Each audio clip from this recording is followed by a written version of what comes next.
Castles dominated the medieval landscape, and Britain has some of the finest in the world. Today, most are decaying relics, many of their secrets buried in time.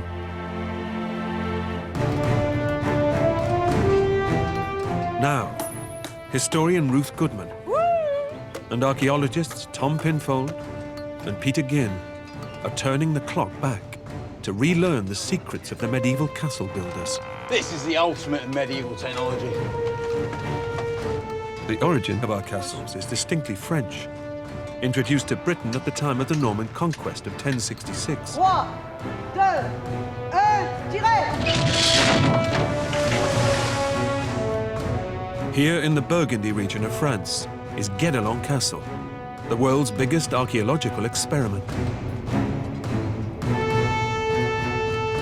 A 25-year project to build a castle from scratch, using the same tools, techniques, and materials available in the 13th century. It's a lot of hard work at the coalface, because this is industry. For the next 6 months, Ruth, Peter, and Tom will experience the daily rigors of medieval construction. Drop down. Yeah. Yep. And everyday life. Looking really good, you know. How workers dressed and ate, You can really smell your food, Ruth. and the art of combat. This is the story of how to build a medieval castle.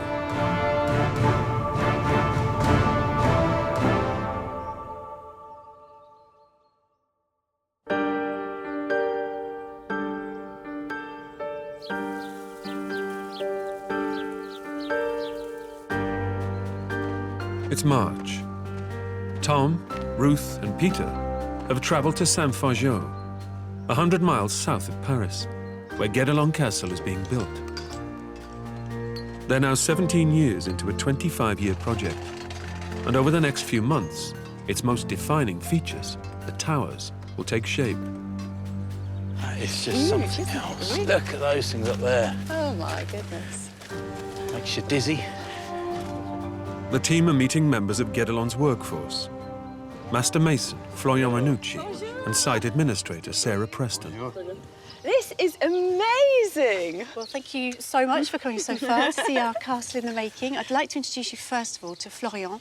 Florian is our master mason, so he's going to be guiding you throughout your stay here. You oversee this entire project. That is amazing. That really is.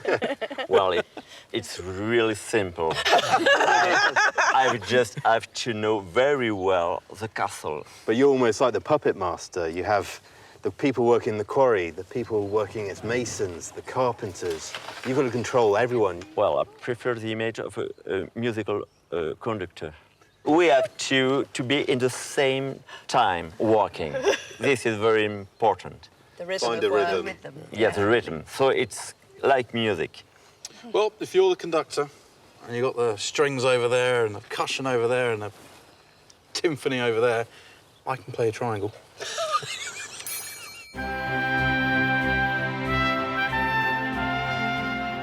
Building Guédelon is an enormous undertaking. It will require some 30,000 tons of stone that must be quarried, shaped, and lifted into position without modern machinery. There are also teams of woodcutters and carpenters constructing scaffolding, roofing, and doors. Blacksmiths making ironwork and tools, as well as tile makers and carters. In the 13th century, English workers crossed the Channel to hone their skills in France. France is where architecture is happening. Castles, churches, we're looking at their built environment and thinking, wow, they're really good at that. And we're importing all those ideas into Britain. As a military historian, you're very used to reading the theories behind how castles are made. But hopefully, as an experimental archaeologist, I can actually test some of those theories, put them into practice. 13th century life, there's a lot of questions surrounding it. There aren't that many records. So by the actual act of building this castle, it's almost like creating a window through which we can observe what 13th century life might have been like.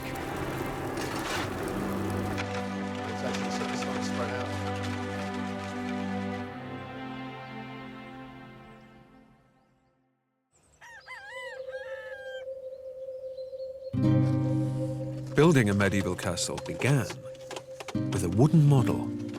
So what is this model used for? In medieval times, they don't have a paper plan. Right. So they used to have a wood model. Well, I guess this is a way of the Lord saying, this is what I want my castle to look like.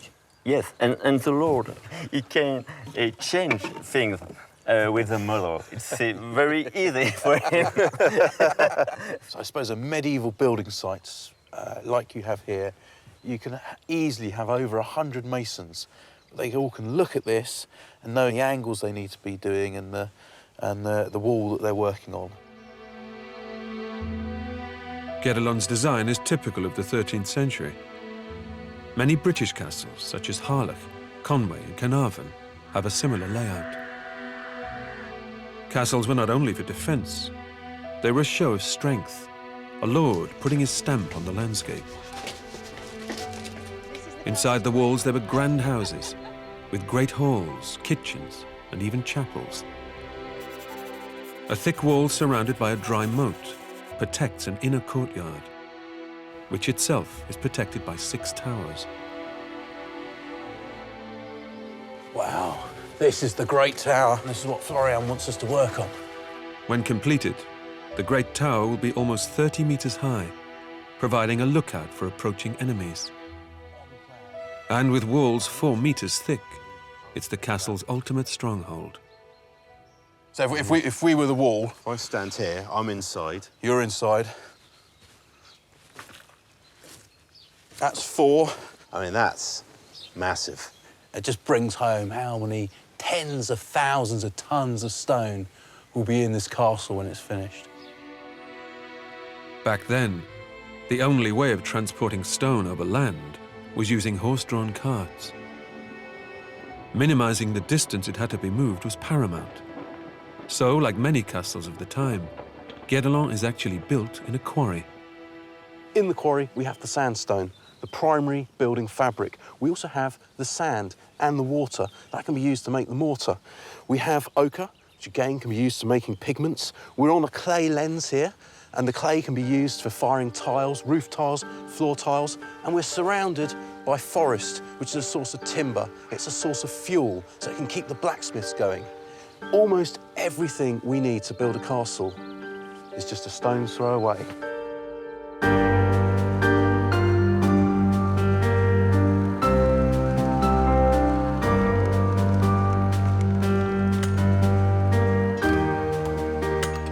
The boys are put to work extracting blocks of sandstone under the watchful eye of a stonemason who's worked here for 16 years, Clément Girard. The first job, le premier travail pour vous, c'est de faire des petits trous dans la pierre. Make the small stone. It's very difficult. You learn it. Minute de travail. Clément's teaching the boys how to cut huge stones from the quarry into usable building blocks, using just a hammer, a chisel, and a wedge. I don't think I've got the skills to do this. I'll give it a go. Pressure's on. I'm glad it's you and not me.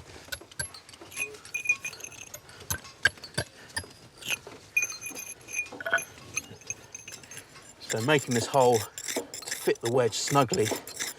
But obviously, Clément, with his years and years of experience, knows exactly how to orientate this. So the wedge goes into this one hole, you hit it, and that's going to cause a fracture in the already pre-existing sediment lines, and it will split in half. Clément, is he good? Oui, c'est bientôt fini. Bonne musique. Good music. Good music. And now, sledgehammer. Now a sledgehammer. Wow, you can just see the fracture starting to appear. This is not about brute force, it's about listening, it's about looking, precision engineering. Listen. Good. Perfect. I see this as a good omen, Tomo. The hardness of the sandstone varies considerably, depending on its iron content. The more iron, the harder the stone. So the medieval mason had a system of grading it.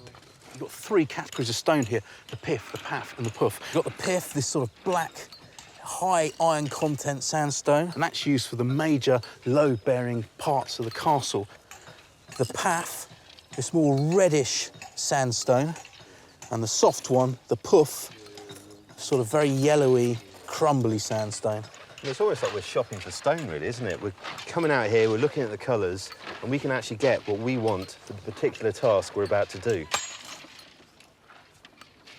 These stones will form the main building blocks of the castle. Just as important as the stone were the workers.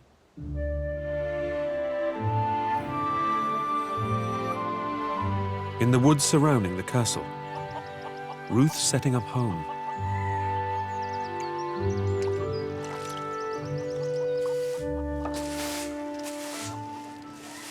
Building a castle involves such a lot of people, and they've all got to live somewhere. So you get a sort of temporary community setting up at the edge of the building site as all these different people come and go with their various skills. And naturally, over time, that begins to become a bit more permanent, a village in the making.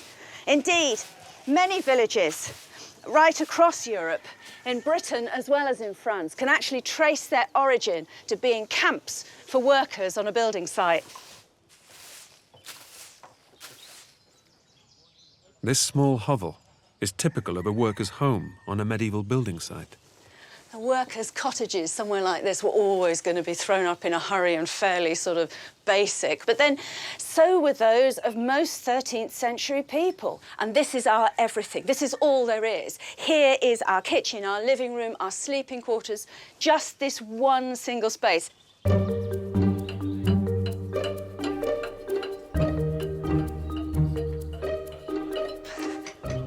Oh, look, marvellous.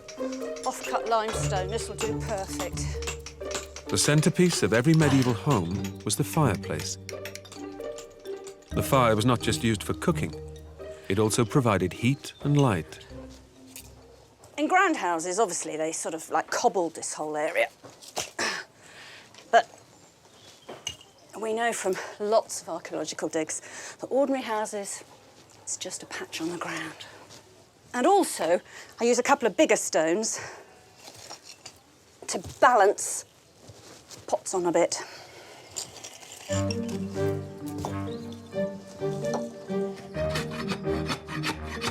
The cottage needs somewhere to store the staple foods of wheat and barley. Hi, Simon. Oh, hello, Ruth. How you Hello, doing? I'm good, I'm good. I Nice was to see you. thinking about a grain ark. So Ruth is calling on English carpenter Simon Dunn to make a grain ark. I'm guessing that making furniture in the 13th century was rather different from what a modern cabinet maker would do. Oh, certainly. Certainly very different from what anybody would do now, or even in the last couple of 100 years. You're limited by the materials and the tools available. In the 13th century, saws were expensive, so carpenters used them only when absolutely necessary. Instead, wood was split using wooden wedges. Whoa, wow, look at that. Split all the way round down to there. Yeah, and then turn it over and work a bit further down. Gosh, this is faster than sawing, isn't it? Oh, absolutely. There we go. So that's in two. Simon splits the wood again to produce planks.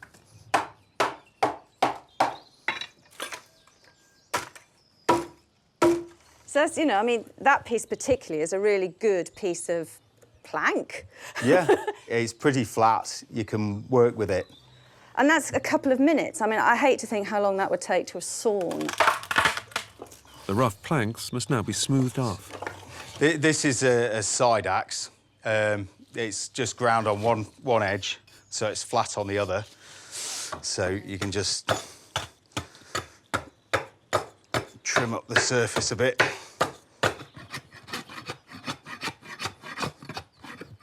You can more or less use an axe like a plane.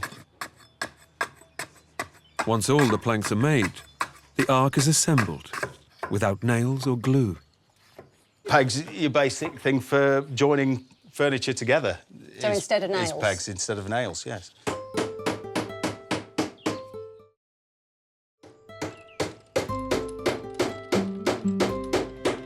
So there are some things you do need a saw for.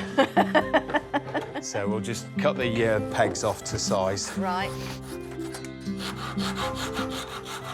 There's no glue or anything in here. So that's just wood. So it's just the wood holding the wood Just together, wood and holding wood together. it's not going anywhere.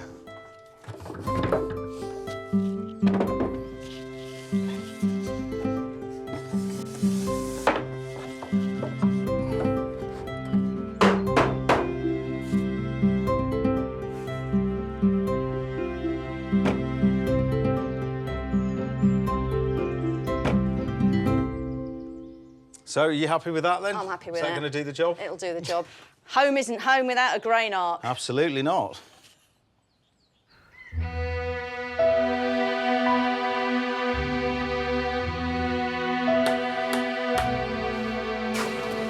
Water was another vital resource to the building of a castle, and hundreds of gallons would have been used every day to make mortar alone. So castles were always built near a plentiful supply. Tom and Peter have been sent to repair the castle's well. To hoist the bucket, it needs a new rope and pulley. How deep do you reckon that is? If we're going to make rope. I reckon it's 10 metres down, give or take a metre. But I suspect they sunk this to a depth where they're never going to run out of water. Exactly. It's crucial for defence. It's crucial for life inside the castle once the castle's operational. You need to have that constant supply, and obviously we need it now for our building. You're on rope, I'm on pulley. Peter's commissioning a pulley from wood turner Gary Baker. Well, the first stage is to select a log.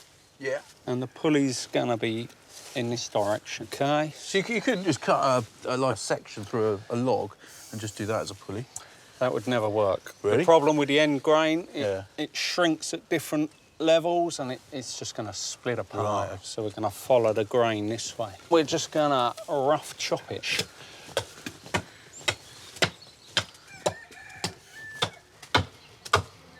What's the wood that you're using then? This is ash. Yeah.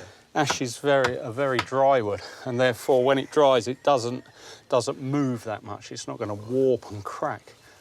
A mandrel is hammered into the centre of the roughly shaped wood, so it can be turned on a pole lathe. Pole lathes like this have been used both in England and France since before the 10th century. So it's just a pedal, pulling the string around the mandrel, Yeah, onto... and a flexible pole. And the pole, basically, all it does is lift the pedal back up. The roughly shaped ash is turned to make a cylinder.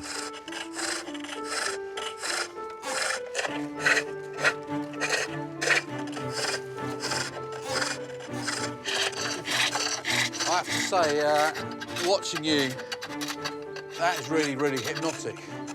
But it looks knackering. It is. It's like the gymnasium, medieval gymnasium. But you do get fit.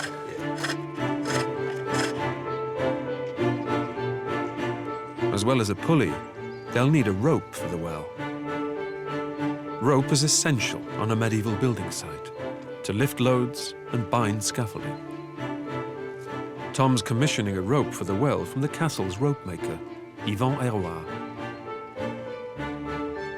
First, he lays hemp yarns along the rope walk to form 4 strands, each with 14 yarns.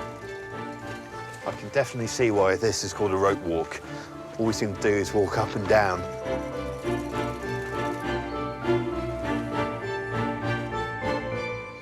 For this 15-metre rope, he's actually walked half a mile, which is extraordinary. The 4 strands are now complete. Next, they must be twisted together. First stage of the twisting will actually reduce the length of these strands by about 10%, so that's about 1.5 metres. So I'm estimating that's about there. When the traveller hits this mark, Yvonne knows the rope has been twisted the optimum number of times. Very slowly, the traveller's moving in, but with each turn that Yvonne does, we get something that I see as being rope.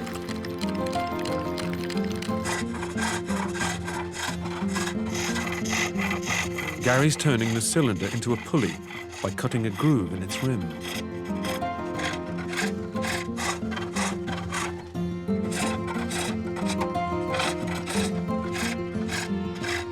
Just take it off.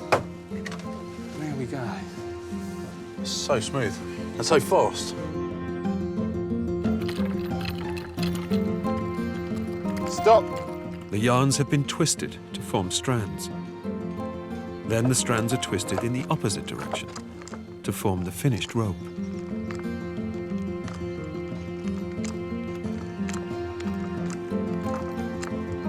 To make the strands, you twist the yarns in one direction. To make the rope, you twist the strands against each other. That way, you create that tension and that torsion, and it stops them unraveling.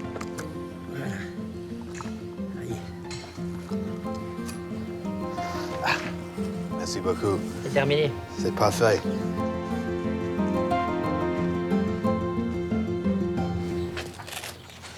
You going up, yeah. If I thread this through before you haul it up. Now Ruth and Peter can fit the pulley and rope to the well in the castle's courtyard. You know, traditionally, this is where people gossip, don't you? Standing round the well. Well, still is. Standing around the water cooler. Drop it down. Yeah.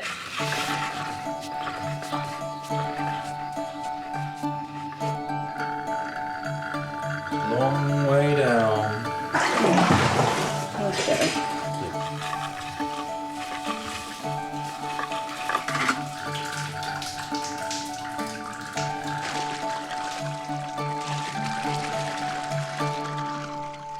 On a medieval construction site, the majority of the water is used to make mortar to fix the quarried sandstone in place. Okay. The production of the daily batch is supervised by Fabrice Mangot. Right, we need 25 baskets of this sand 25. and 50 of this one. Mortar makers had a vital role to play in the building of a castle, as the strength of the entire construction rested on their mixture. Formulas were closely guarded secrets and passed down from master to apprentice. Due to the huge amounts of sand required to build this castle, they try and source as much as possible from the local area. And luckily, having the quarry right there means you've got a huge amount of sand on tap. Lime is the key ingredient that adheres the stones to one another. It's made by heating limestone to 900 degrees and then mixing it with water to create slaked lime. You good? That looks very nice, Peter.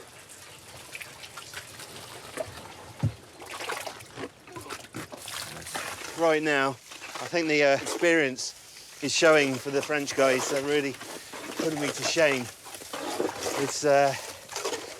It's enjoyable work, though. I actually do feel like I'm now a bit more connected to the castle.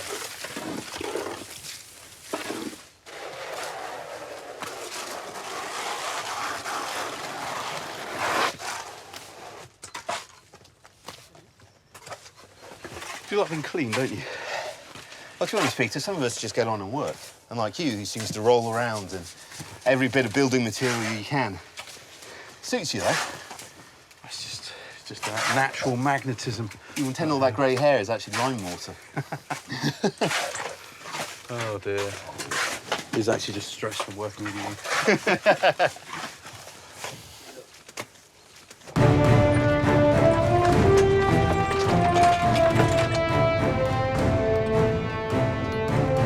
Today's batch of mortar and sandstone are destined for the Great Tower. So far, it's reached a height of 18 meters, but when complete, it will be 30 meters high. The materials are hoisted to the top using a treadmill winch. The forerunner of the modern crane, it takes 2 people to power it and can lift over half a ton. I mean, these things are an absolute, well, godsend, aren't they? They are the machine of the medieval building site, bringing up all the stone for the walls. Well, you think we've got 500 kg of weight we're pulling up, and yet we manoeuvre it so easily, the two of us. My strength, your ballast. And look, there it is. This is the ultimate in medieval technology. To lower the cargo onto the tower, the boys simply walk in the other direction. Okay, so walk. Slowly, slowly. Yeah.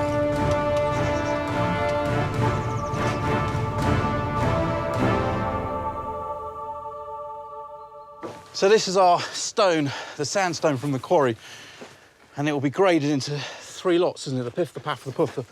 That's pith, isn't it? That's Yeah, quite that's hard. the hard. That's path. That's the medium. And there'll be a puff in there somewhere. That looks like puff. Get some of these. The pith, that very, very hard sandstone, that is used for facing, for the structure, for the external walls, whereas the path and the puff, that's used to infill the walls, tie it all together.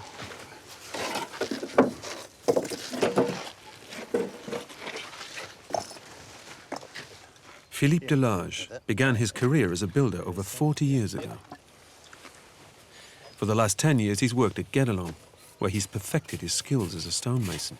You are going to lay the mortar, but don't crush, just like this. If you were bricklaying, you do it that way because it's got a flat surface, but the stone has to go in and the mortar has to go up into the stone. Yeah. So don't flatten it, OK. Yeah. One of the biggest challenges is ensuring the walls are absolutely straight. The integrity of the entire tower depends on it. The solution is simplicity itself. A lead weight on the end of a string, known as a plumb line. On the scaffolding here, you'll notice there's about a 2-inch gap, so you can get your plumb line down there and make sure the wall's absolutely straight, because if it's not, tower starts going like that, it'll start going like that. Most of these medieval tools and techniques have been around for millennia and are still used on building sites today. Yeah. Like that? Yeah, like that. Just doing the rubble infill to the wall. So we've got the facing stone, the pith, the hard stone, and that is laid horizontally, so the grain runs as it is in the ground. Which, if you imagine a book, if you lay a book horizontally and you stand on it, it will support your weight, whereas if you lay a book vertically and you stand on it, it will collapse. However, the infill, that actually gets laid vertically, so the grain is going in the opposite direction. And that's because they're all stacked against each other and they push against each other around the tower, making this absolutely solid. All the tricks of the trade. Where's that mortar, Peter? Already in the wall, Tom, already. Good.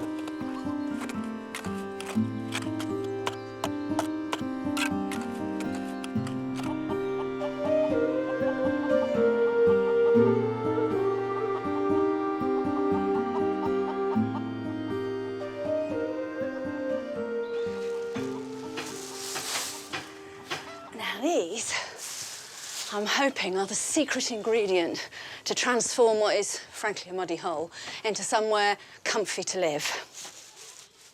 Medieval sources tell us cottage floors were strewn with rushes, but just how they were laid is a bit of a mystery. What I think might be the answer is to keep it in bundles and lay them in a sort of herringbone fashion across the whole floor. Look at that. And the temperature difference between putting your hand there and putting your hand there is quite astonishing. That is cold and wet and nasty. That is warm and dry and comfy. Every few weeks, Ruth will lay down new bundles of rushes. I think that when I get the fresh ones on top, what will happen is that the damp earth underneath will, as these crush down, will gradually compost, leaving you on top of new fresh reeds, well away from that, all dry and clean and warm. That's the theory. Nobody really knows quite how this works. We'll see. Back at the castle, slowly and surely the great tower is taking shape. But before they can build up the walls any further, a doorway into its third-floor room must be installed. We've got some limestone that's been shaped by the masons that's going to go to the great tower for the doorway into that top room.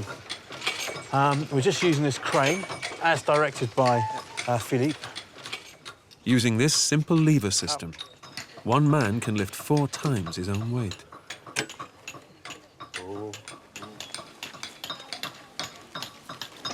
There you go. Yeah, it's okay. It's then raised up the tower using the treadwheel crane. I can see it coming up. Here it comes.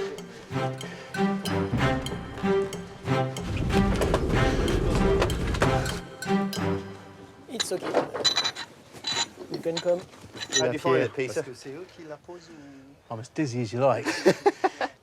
Gets the heart rate up. Yeah, bit of a sweat going. Well, gee, this was the thing that built castles. And this was the thing that made men feel quite seasick whilst on dry land, like myself. Before the stones are fitted, a pintle is set into the stone, from which the door will be hung. It's held firmly in place using molten lead. So what they've done is they've built this reservoir out of clay, and that way you can pour the lead in, it's not going to drain off, and you don't waste a valuable resource. The masons have just one chance to get this right, as the lead sets almost instantly once it hits the cold stone. Getting it wrong might mean the whole stone having to be replaced. Well, that looks brand new. That looks fantastic. It's amazing to think in a building of this size how little metal is actually used. But where it is used, it is essential. Now the stones can be set in place, on a layer of mortar. It's essential that they're perfectly aligned. So the forerunner of the spirit level, the mason's level, is used. Roman Britain, medieval France, or even a modern-day building site, these are tools and techniques that every builder would have been familiar with. These have been honed over centuries of use. It is timeless. It really is. It looks good now. Yeah. Our medieval square here says it's all good. It's ready for the next stone. Now the stone lintel that will top the doorway can be fitted. This is very, very delicate work. This is an extremely heavy stone, possibly the heaviest stone we've moved so far. I mean, that is a serious bit of kit, and it struggles to lift this. It's so heavy. I think we're right on the weight limit. Maneuvering this heavy stone with the simple crane is tricky. Good. Okay, got it, Peter. One slip and serious damage could be done to both the lintel and the surrounding stonework. You got that somewhere? Si on est. Yeah. Yes, well done. Oh, I felt quite vulnerable then, I've got to be honest. It's almost perfect. Stone masonry, like so many medieval jobs, was heavy work. So a well-fed workforce was essential. To prepare food in the cottage, Ruth needs cooking vessels. Today, pots and pans are metal, but in the Middle Ages, they were often clay. Ruth is calling on the services of English potter Jim Newbolt. When people think about cooking with pottery, I mean, I think people are scared of it, the idea of it now, but it used to be the way of cooking. I mean, it is the oldest form of cooking utensil of any sort. That's it. Even your iron ones are called cooking pots. There's the clue. First, Jim makes the basic cooking pot on the wheel. He then fits handles so it can be lifted on and off the fire. And what I'm doing is extruding the clay. Stretching it out. So it means that as you pull the handle, it creates the grain. Like So it's wood. going to be stronger than if it was just squashed together. squished together. Clay is heavy and difficult to transport, so potters sourced it from as near to home as possible. Where do you get your clay from, then? From as close as the side of the road as you possibly can. That's a pothole. One where you could lose a wagon and team into it. That's fabulous. You pull over. It's a hole where you've dug clay for pots. It's a pothole. You pull over to let another wagon pass and glance past. Whoa, you're Where's it going to going? go. Next, Jim reshapes the base of the pot. So what shape is best, then, for fire? For cook pots on the fire, big round bottoms. Right, you want no sharp corners. No, it means that the heat moves around the outside of the pot. And then with a sharp-bladed knife, we start taking off the edge there. As long as the pot's made evenly, it'll work better on the fire. So if there's big thick lumps somewhere, then you're going to have problems around that. And flaring it out. The round bottom means it won't sit on a flat surface. So the medieval pot often had legs. There's the cook pot.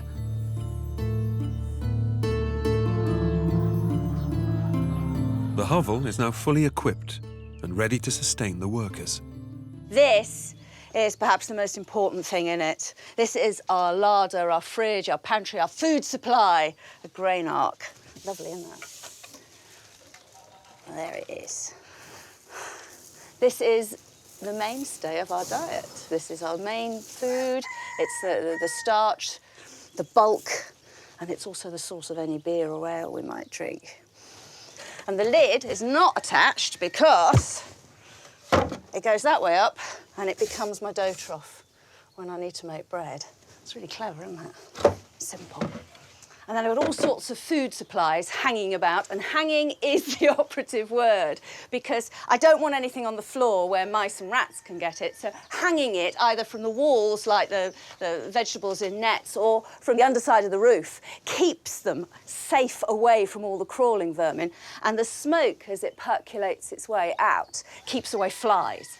You can think of this space not just as a living space, but as a storage space.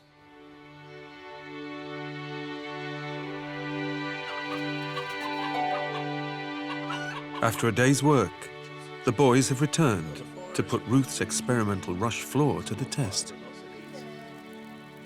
You've spent all day working on the castle, you're tired, just come back. I mean, this is insulating, it's cushioning, it's quite not as comfy. bad as you think, It's not as bad as you think, is it? I mean, when they say they haven't got a bed and that's it, you just get a blanket and this is what you sleep on, it sounds a bit horrendous, but it's not. It's all right. It is a tiny space, though, to live your complete life, just one little space like this, isn't it? Yeah, as a whole family. I'd much rather... Well, you say it's a tiny space to live your entire life. I mean, I'd rather be in a small space like this and get the heat in. You know, it's an easier space to heat. And also, how much time are you going to spend in here, really? Like, these days, you think, like, you know, a sitting room with a TV and a big sofa, because you're going to relax in there. We're going to be working most of the time, and you've got all your jobs and tasks to do. Yeah. So that sort of, like, rest and relaxation isn't as important. There's less time for it. Speak for yourself. Cheers. Cheers. Salut. They don't clink, do they? That's about the only thing I've got against drinking bowls. They don't clink.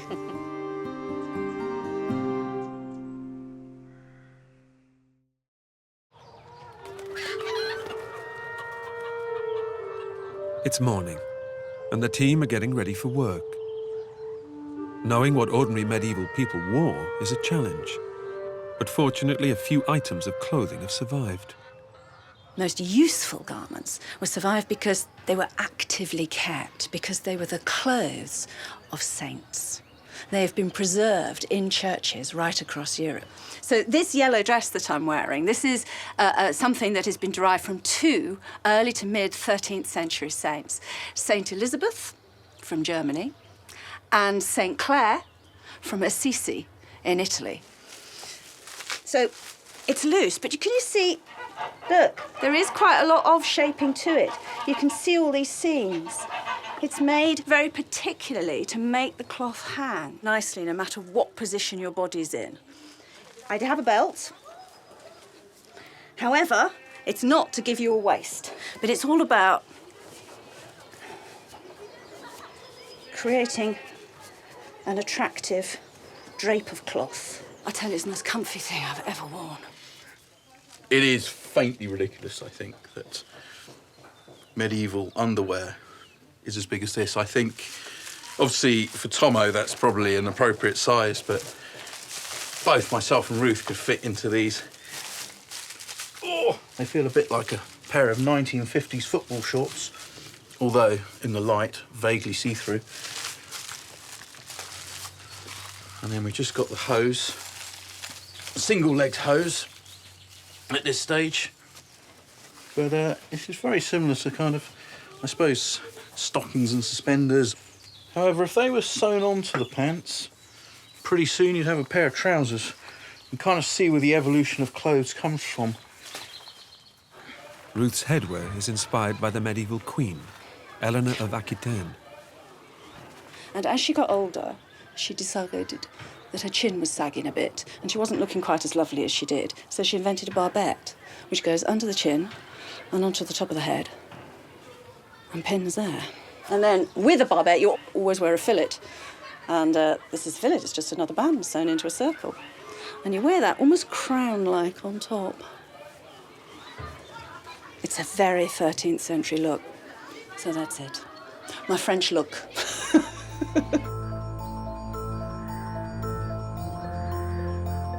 Today, Tom and Peter have been summoned to the Masons' Lodge for the next stage of their apprenticeship, carving limestone. So far, they've been working with roughly hewn sandstone to build the castle walls. But for more intricate features like arches, windows and stairs, limestone was preferred, as its fine grain meant it was quicker and easier to carve. We need for a chapel tower a lot of stone having 10 inches. First, the boys used their splitting skills to create rough limestone blocks under the supervision of stonemason Abdelillah Abid. The wedge is in. Now you can try the big one. Yeah, the big hammer. Perfect. Oh, good. Okay, very good. The rough block is moved into the mason's lodge onto a platform known as a banker, ready for the skilled job of shaping it. How many? 10. Yes, very good. Decent. You remember. Facing a stone was a basic skill that every stonemason would have had. First, the edges are cut using a pitch. And the hammer. Angle about there. Yes. Yeah. Actually, you have to do it in one time. One time, yeah. One swing through. And you have to follow it now. Like a follow through. Okay. Very good. A stonemason would have learnt under the watchful eye of the master mason. I don't want to hear this. This is a bird. Tack, tack, tack, tack, tack, tack. The stonemason is rhythmical. Yeah. Or quick. But it is always the same. You can do very rhythmical.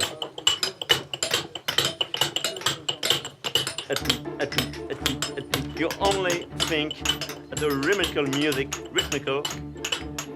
and a few minutes after, it's finished. Okay?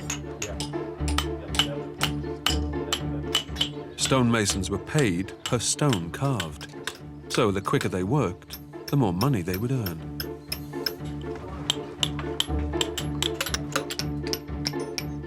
These limestone blocks are for the chapel tower.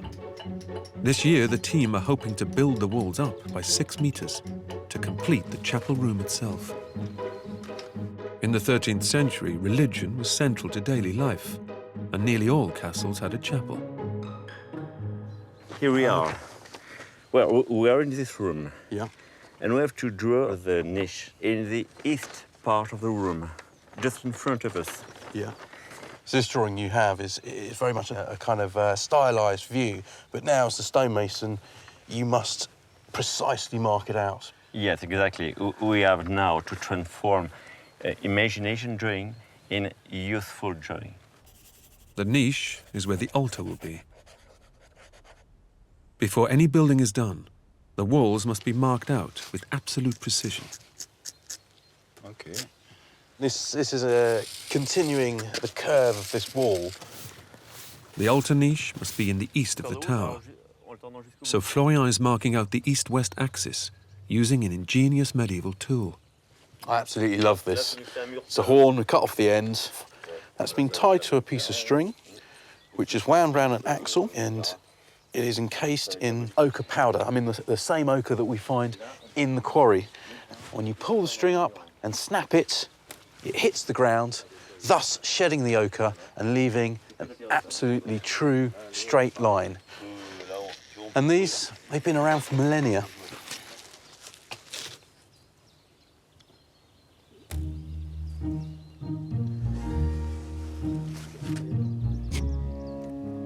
Right, flip it over. Using just a rope, dividers, and the ochre line, the chapel's walls are marked out. To reach this first-floor chapel, a limestone spiral staircase is being built. To design it, Florian and Tom have come to the tracing floor next to the stonemason's lodge. The tracing floor was the nerve center of the medieval building site, where the master mason drew full-scale plans. Bonjour, Clément. Bonjour. Bonjour. Bonjour. Bonjour.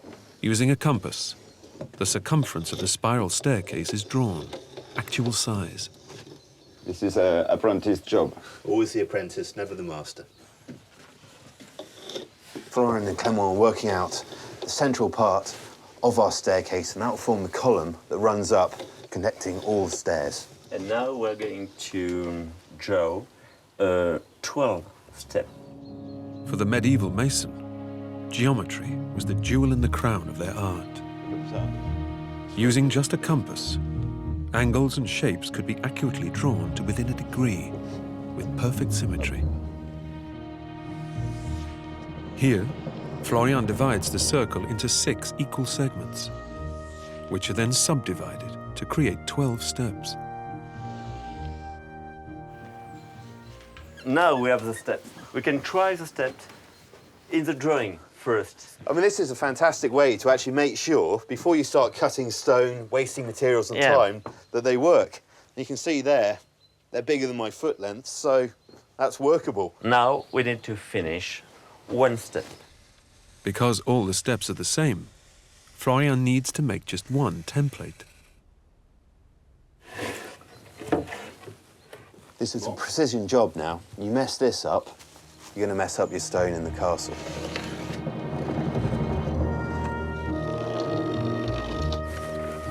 So the last thing to do is basically just cut the template.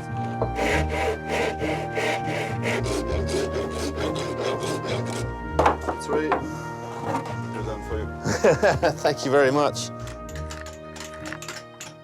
We've got our template now, placed on top of our large piece of stone. We're marking it out with a bit of slate.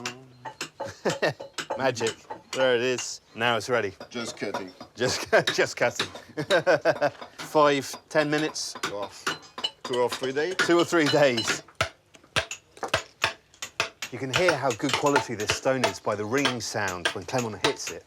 And I think that's why, to be honest, I'm standing here and not actually being allowed to do anything. Ah, I lie. All right, line. Righto. An apprenticeship for a stonemason would have been about 7 years. But to be honest, as Clément says, it's actually a lifetime. You're always learning. And Peter and I haven't been here long, and there's just so much to take in.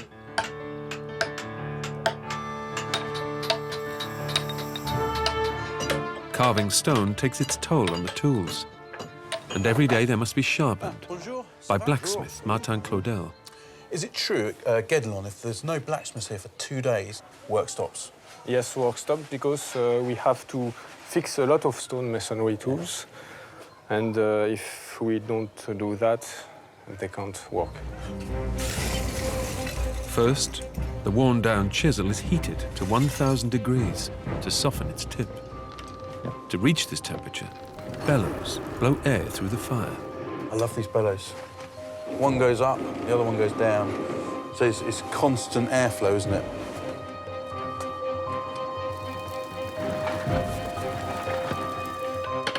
Martin draws the chisel to a point on the anvil, then sharpens it using a file. But the chisel tip will be blunt again in no time, unless it's hardened. Hardening is one of the great discoveries of the ancient world, achieved by heating the metal, then quickly quenching it in water. As it gets hot, the metal changes color, and this tells the blacksmith how hard it will be once quenched. Too soft and it won't cut. Too hard and it will shatter. To carve stone, it must get yellow hot. He watches for the colours appearing on the surface of the metal, the blue, the red, and most importantly, the straw yellow at the very end.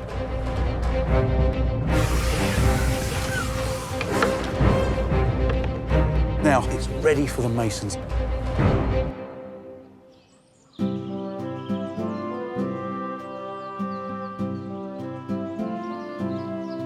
There are few clues as to how ordinary people lived day to day in a medieval village. But Ruth's pieced together fragments of knowledge to work out how people did the most mundane of everyday tasks, like washing up. I haven't got a scouring pad, but I have got sand. For the pad, well, this time of year there's plenty of fresh grass. I could use straw just as something to rub with. Now, if I've got to deal with grease, that's a different matter altogether. Sand will take the worst of it off, but, you know, I mean, no amount of scrubbing with just some more mortar is going to shift the grease out of something. You need a little bit of chemical help. And for that, I turn to wood ash, just straight out the fire. The wood ash combines with water to make caustic soda. When it comes into contact with fat on the dishes, it makes soap, leaving the dishes spotlessly clean. Handful of ash, wipe it round with a bit of grass or straw, rinse it out with hot water, and you get a clean pan. Easy peasy, huh?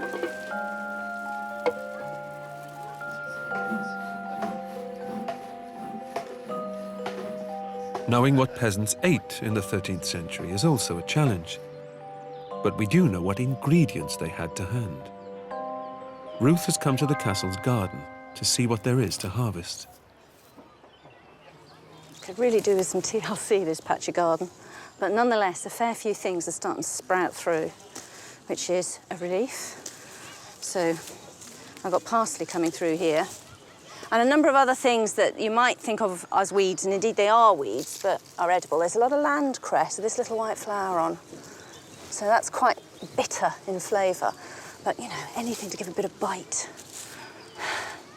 Plants that we now consider weeds would also have been used. There's quite a lot of dandelions and nettles too, which will help bulk it out. Wheat and barley were also essential ingredients. Flour was expensive, so workers ground their own, using a device that has been around for 10,000 years. The quern. This is the sound of the past. A rotary quern like this is estimated to require about an hour to an hour and a half's work every day. This is the daily grind. You pop a handful of grain in the centre, barley in this case, and off you go.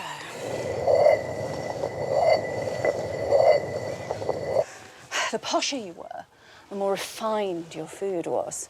And ordinary people often made do with food that was really quite coarse. And you can see that in people's teeth when we're dug up archaeologically.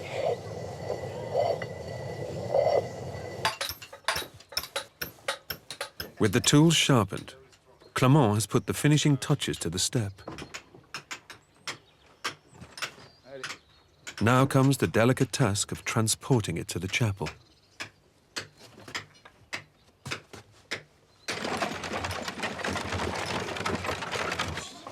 Looks like your step's arriving. Yeah. Well, I say your step. The step is winched up the castle wall, using only manpower. Ready. So break off.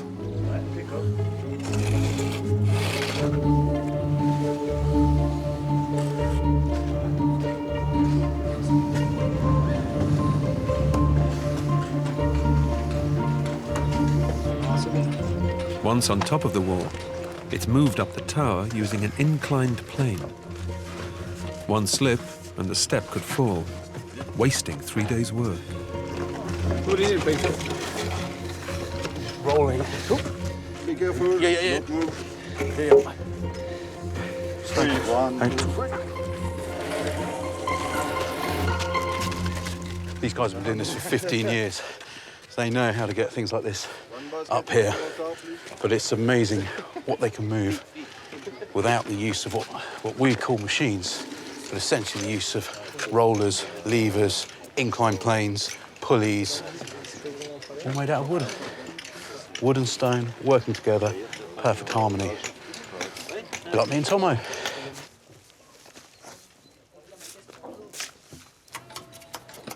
Do you want to nip down first, Ruth? OK. Each step must be absolutely level, or else the staircase will veer to one side. A mason's level and plumb line are used to ensure it's perfectly positioned. I suppose this staircase has still got quite a long way up to go, isn't it? And if this isn't absolutely perfect, the first little bit of skew, and that just gets magnified as you go up.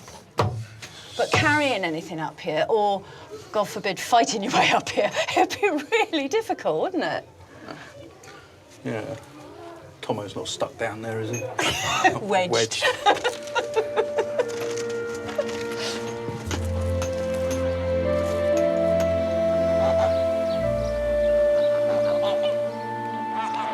Using the greens from the garden and the ground barley, Ruth is cooking a medieval pottage in the clay pot. So, a little bit of water in there. I'm going to start with my leeks. This time of year, nettles are still quite tender. I wouldn't say that you add nettles for flavour particularly, but they are quite good bulk. They're one of the few things that grows in profusion at this time of year. That's softened down a bit now. Grain is added to create a porridge-like dish.